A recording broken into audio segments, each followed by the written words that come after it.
Welcome back to the deep dive. Today, we're really tackling a massive slice of history.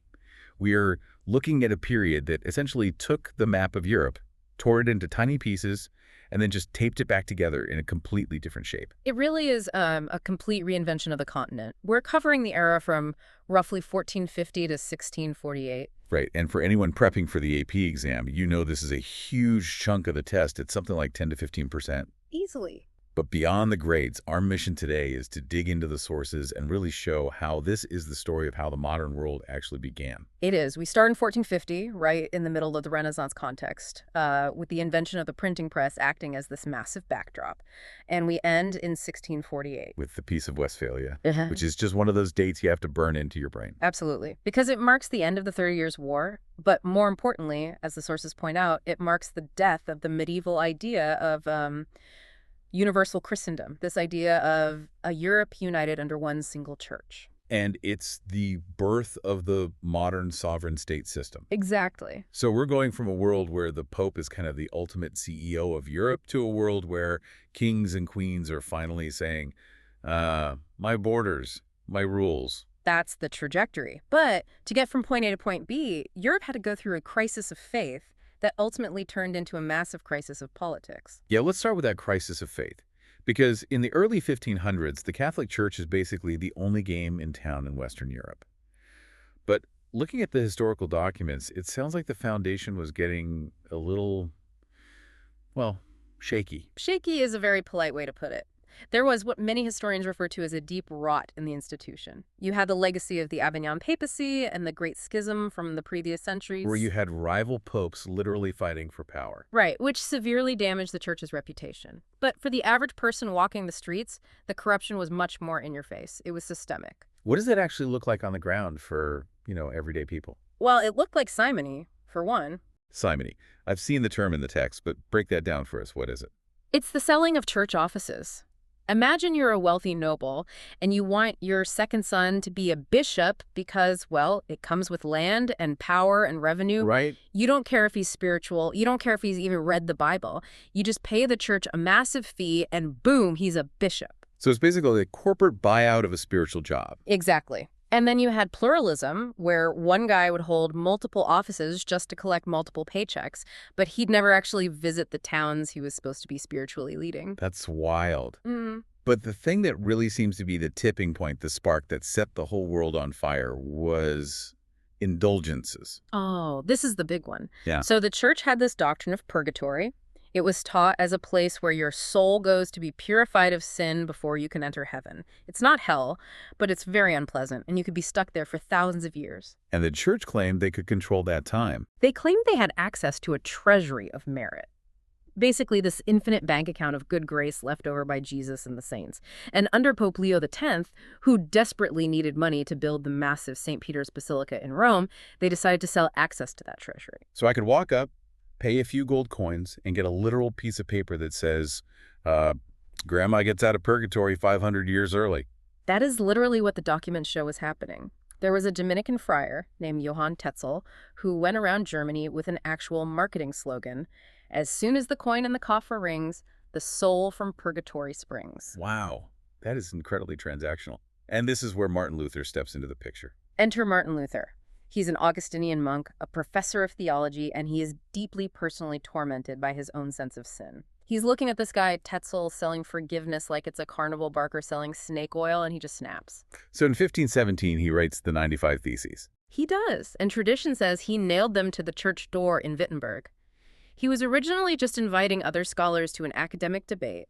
He wasn't trying to start a brand new church. He wanted to fix the old one from the inside. But he didn't get a debate. He got a full-blown revolution. Yeah. And you have to wonder why. Because people had criticized the church before. You read about guys like Jan Hus or John Wycliffe a century earlier. They said very similar things, but they were just crushed and executed. So why did Luther survive? It really comes down to two reasons. First is politics. Luther lived in the Holy Roman Empire, which was this fragmented patchwork of little German states. He was protected by his local ruler, Frederick the Wise, a prince who really didn't like the Pope or the Emperor interfering in his territory. Right, the political cover. Yeah. And the second reason, Technology. the printing press. Correct. Luther was arguably the very first person to have his ideas go viral. His pamphlets were printed by the thousands and spread across Germany in a matter of weeks. The church literally couldn't burn the books fast enough. And looking at his writings, he wasn't just complaining about corruption anymore. He started changing the actual theology. This is a crucial point for AP themes, especially how religious ideas challenge authority. Luther introduced two main concepts that completely undermined the Catholic system. The first is solified, or faith alone. Because the Catholic Church taught that you needed faith plus good works to be saved. Exactly. But Luther argued, based on his reading of the sources, that salvation is a free gift from God. You can't earn it, and you certainly cannot buy it with an indulgence. Which puts the indulgent salesman out of business entirely. Immediately. And the second massive idea was sola scriptura, scripture alone. He argued that the Bible is the only ultimate infallible authority, not the Pope, not the church councils, not centuries of tradition. That sounds like a direct attack on the entire medieval social hierarchy. Because if I can read the Bible myself and get saved by faith alone, why do I even need a priest, let alone a pope? You don't. He called this the priesthood of all believers. It radically democratized access to God. And to make sure people could actually do this, Luther did something monumental. He translated the Bible into German. Into the vernacular. So regular, everyday people could read it, not just the highly educated clergy who knew Latin. Right. And once regular people start reading the Bible for themselves, they naturally start interpreting it in their own ways. And this is where the fragmentation of Europe really happens. The church's monopoly on truth was broken, and Protestantism splintered into different groups almost immediately. Like John Calvin. John Calvin is the next massive figure here. He sets up shop in Geneva, Switzerland. He takes Luther's foundational ideas and makes them much more rigid and systematic, but he adds a theological twist that really defined his movement. Predestination. That's the doctrine that God has already decided before you're even born, whether you're going to heaven or hell. Yes. The elect are chosen for heaven and everyone else is damned. And there is absolutely nothing you can do during your life to change that status. That sounds incredibly bleak to modern ears. You'd think people would just give up. If I'm already damned, why not just live it up? You would think so, but psychologically it worked the exact opposite way. Calvinists were desperate to prove to themselves and to their neighbors that they were, in fact, part of the elect. And how do you show that? By living a life of intense moral discipline and working incredibly hard. Ah, so success and tireless work become visible signs of God's favor. Exactly. This is where sociologists later get the concept of the Protestant work ethic. It creates a very driven, often very wealthy class of people, and Calvinism spreads rapidly to places like France, the Netherlands, and Scotland. So we have Luther in Germany, Calvin in Switzerland, and then there's England and Henry VIII, which the sources show is a very different flavor of Reformation. The English Reformation is the great outlier. It wasn't really driven by theology at all. It was driven by the need for a male heir. Right, the famous divorce. Henry wanted a legitimate son. His wife, Catherine of Aragon, couldn't give him one.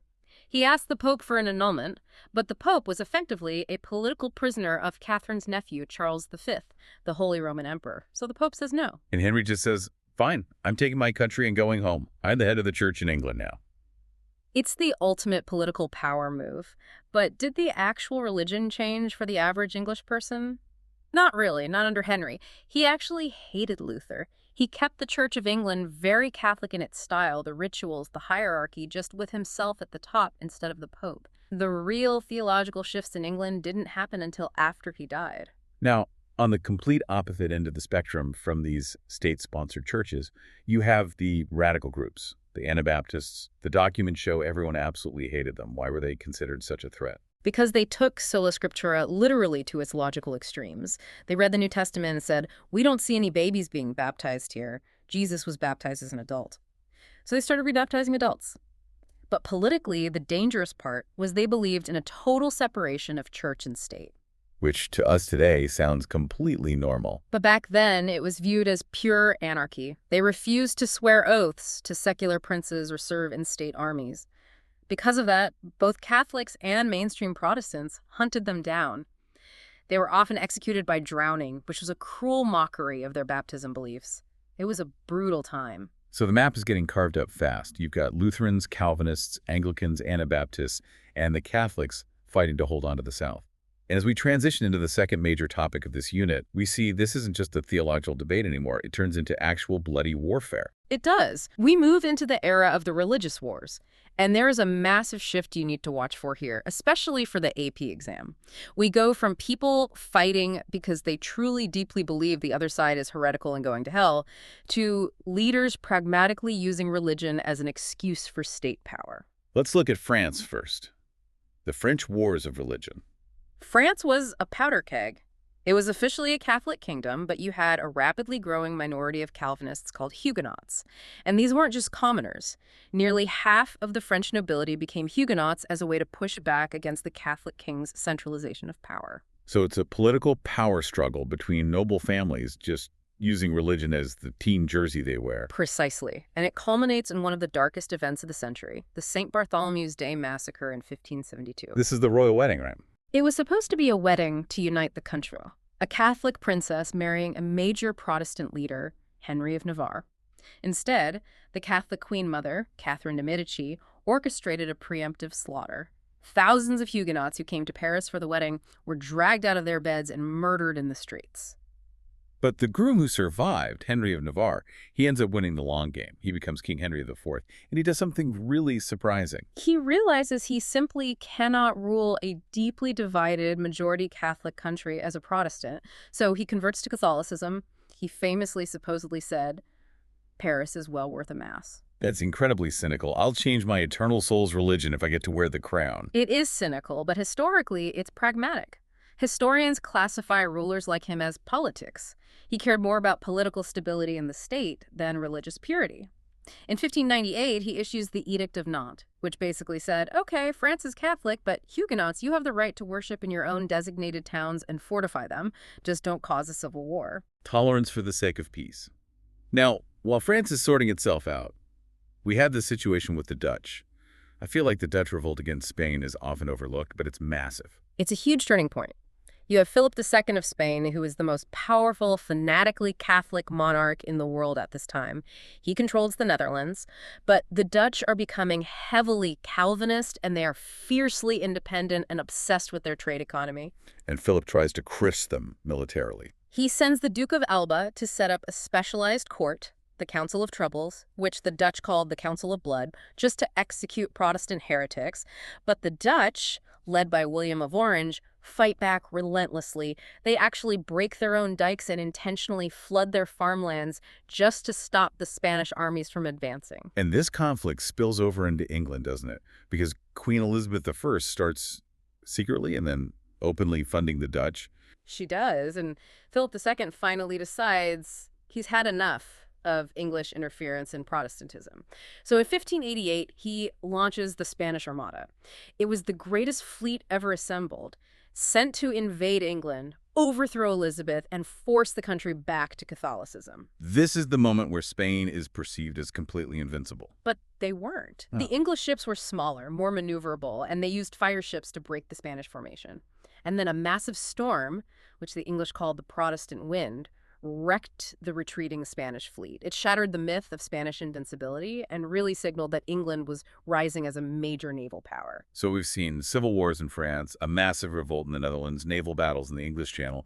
But the main event of this era, the most devastating one, is the 30 Years' War. 1618 to 1648. It is the most destructive conflict Europe had ever seen up to that point. It started in the Holy Roman Empire, which is basically modern-day Germany. And looking at the documents, how does a war this enormous else actually kick off? It started with the defenestration of Prague. Which is just one of my absolute favorite historical terms. Defenestration literally means Throwing someone out of a window. right. Protestant nobles in Bohemia were furious that their religious rights were being stripped away by the Catholic Habsburg emperor. So they marched into the royal castle in Prague, held a mock trial, and shoved two of the emperor's representatives out of a high window. And amazingly, they survived the fall. They fell about 70 feet into a massive pile of manure in the moat. Catholic propaganda said angels swooped down and caught them. Protestant propaganda pointed out the horse manure saved them. But that single act triggered a continental war. And this war goes through four distinct phases. It's not just one continuous battle. Right. The first two, the Bohemian and Danish phases, are total Catholic victories. The Habsburg emperors are just crushing the Protestant forces. It genuinely looks like Protestantism is going to be wiped off the map in Central Europe. But then comes the Swedish phase. Enter Gustavus Adolphus, the King of Sweden. He's often called the father of modern warfare because of his use of mobile artillery and highly trained infantry. He leads a massive Lutheran army into Germany and completely turns the tide. He saves the Protestant cause from being annihilated, though he tragically dies in battle. So it becomes this grinding stalemate. And this is where the war gets really fascinating from a political perspective. The final phase is the French phase.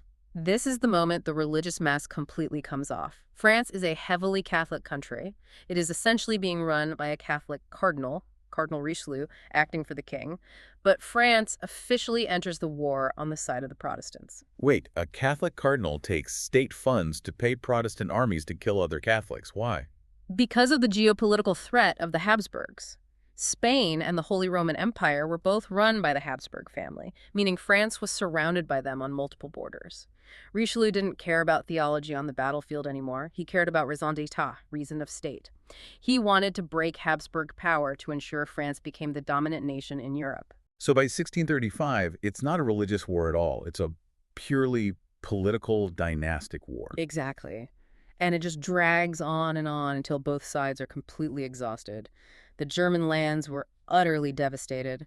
Some historians estimate certain regions lost up to 50% of their population to battle, famine, and disease.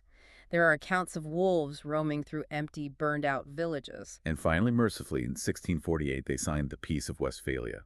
You mentioned at the start that this is the birth of the modern world. Unpack that for us. It's all about how they structured the treaty. Before this, in medieval conflicts, the Pope would have been at the head of the table, mediating between Christian kings. At Westphalia, the Pope's representatives were completely ignored. The treaty officially recognized over 300 independent German states. And it codified the concept of state sovereignty. That is the essential key word. Sovereignty means that the ruler of a state is the supreme, absolute authority within their own defined territory.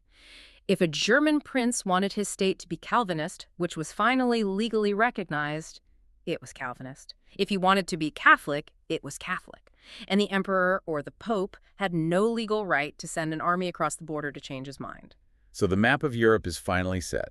Borders become real, legal lines that you can't just cross because you think your neighbor is praying the wrong way. Correct. The dream of a unified spiritual Christendom was permanently dead. The era of the sovereign nation state, which is the system we still live under today, had begun. No, we can't ignore what the Catholic Church was doing during all of this. They didn't just sit back and watch half of Europe walk away. We call this the Counter-Reformation. Or the Catholic Reformation, because it was really a two-pronged strategy. They recognized they needed to fix the institutional corruption, but they also decided to firmly double down on their core theology. So they called a massive council, the Council of Trent. Which met on and off for nearly 20 years, from 1545 to 1563. On the reform side, they actually did clean house. They formally banned the sale of indulgences, they cracked down on Simonian pluralism, and they mandated that every diocese establish seminaries to make sure priests were actually educated and literate. That sounds incredibly reasonable, but did they compromise with Luther's theological points? Did they concede ground on faith alone? Not one single inch. They reaffirmed everything the Protestants attacked. Luther said Scripture alone. Trent decreed it with Scripture and church tradition equally. Luther said there were only 2 sacraments. Trent strictly reaffirmed all 7. And they very specifically reaffirmed the doctrine of transubstantiation. Remind us, that's the specific belief regarding the communion Eucharist, right? Yes. It's the dogma that during the Mass, the bread and wine are literally, miraculously transformed into the actual physical body and blood of Christ. Protestants like Luther and Calvin vehemently denied this, but the Catholic Church made it an absolute, non-negotiable pillar of the faith. And to spread this reaffirmed message, they had a brand new organization, the Jesuits. Founded by Ignatius of Loyola, you can think of them as the intellectual and spiritual special forces of the papacy.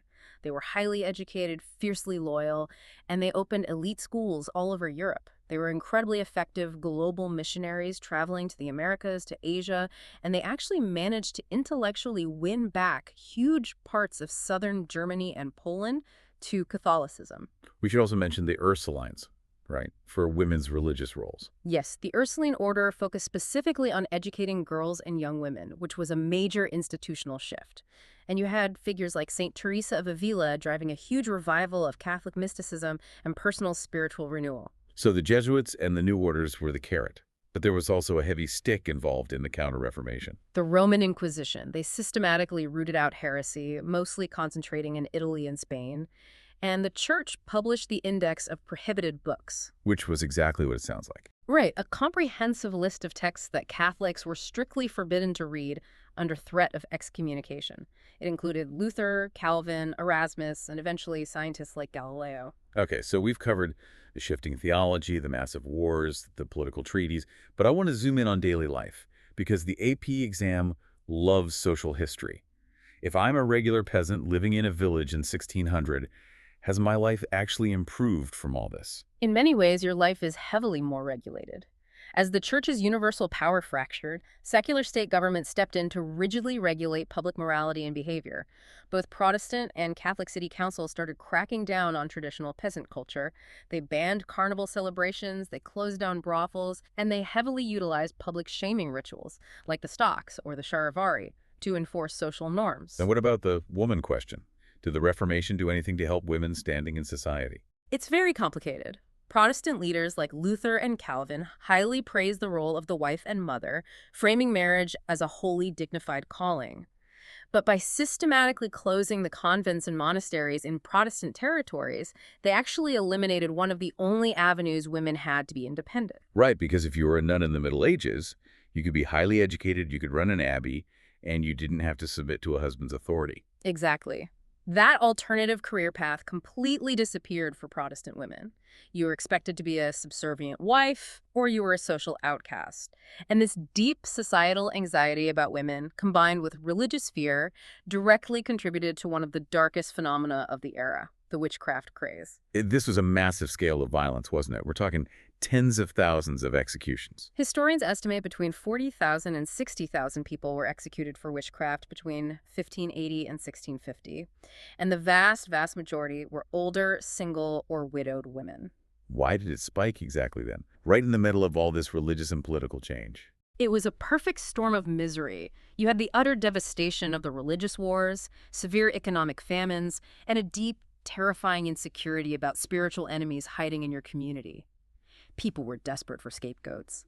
If your cow died or a terrible frost killed the harvest, it wasn't just bad luck. It was the devil actively working through a local witch. And misogyny painted women as the weaker vessels, more susceptible to the devil's temptations. It creates such a vivid, terrifying picture of a society completely on edge, and you can actually see this extreme anxiety reflected in the art of the time. Let's talk about the cultural transformation. You really can see it. We move sharply away from the perfect, rational balance of the High Renaissance. Think of the calm harmony in Michelangelo's David or Raphael's School of Athens. Right. Those look peaceful, proportional, logical. And then comes mannerism. Think of a painter like El Greco. If you look at his work, the bodies are unnaturally stretched out like taffy. The colors are these sickly, weird acid greens and jarring yellows, and the spatial perspective is heavily distorted. It looks like a stressful fever dream. It perfectly reflects the profound confusion, tension, and chaos of the Reformation tearing society apart. But then as the Catholic Church regroups, it strikes back with the Baroque style. How does Baroque art differ from Mannerism? Baroque is all about overwhelming emotion and awe. It's intensely dramatic, theatrical, and dynamic. Think of a massive swirling painting by Peter Paul Rubens, or the incredibly emotional, dramatic lighting in Artemisia Gentileschi's work, or the spectacular sculptures by Bernini. The fabric is constantly in motion, the lighting is high contrast. It feels very cinematic, like it's designed to grab you by the collar. That was the explicit point. The Catholic Church intentionally used Baroque art and architecture as a form of visual propaganda. They wanted to build immense churches that were so grand, so overwhelming, that when an illiterate peasant walked through the doors, they would be immediately struck down by the sheer majesty and power of God and, by extension, the Catholic Church. It was designed to make you feel small, awestruck, and ultimately obedient. And absolute monarchs later copied this exact style for their palaces for the same reason. It's just amazing to think that an academic theological debate in a small German university ended up reshaping national borders, state armies, gender roles, and even the fundamental way painters use light and shadow. Everything is deeply interconnected in this unit. You can't separate the religion from the politics or the culture. So let's bring it all home and synthesize this. We've gone from 1450 to 1648. The universal church is permanently fractured, but the sovereign state is rapidly rising. For someone studying this, what is the big takeaway that sets the stage for the next 100 years? The central takeaway is that this period completely broke the medieval world order and built the foundational architecture for the modern one. By 1648, the political dominance of the church is in long-term decline. In its place, you have highly centralized, sovereign secular states competing for dominance. And that competition sets us up perfectly for Unit 3. Because now that these kings and queens are officially sovereign within their borders, the next massive historical question is, how much absolute power should they actually be allowed to wield over their subjects? Exactly. We are moving directly from the age of Reformation into the era of absolutism versus constitutionalism. The bloody religious debates slowly begin to fade into the background, and the raw political questions, the tension between an absolute king and a parliament, tyranny versus liberty that takes center stage. But before we sign off, there is one last lingering thought that always sticks with me when looking at these sources. We constantly talk about the separation of church and state today as this enlightened, high-minded, philosophical ideal. But looking closely at this timeline, it feels like it was really born out of sheer exhaustion. I think that is the most provocative, essential thought to take away from this entire era. Europe essentially traded a unified spiritual identity for sovereign political peace, but they only agreed to do it after drowning the continent in blood for over a century. They separated religion and politics not necessarily because they wanted to, but because they absolutely had to just to stop the killing. Stability and state sovereignty came at an unimaginably high price. It's something to mull over as you study the maps of Westphalia. Thanks for joining us for this deep dive into the age of Reformation. We'll see you in the next era.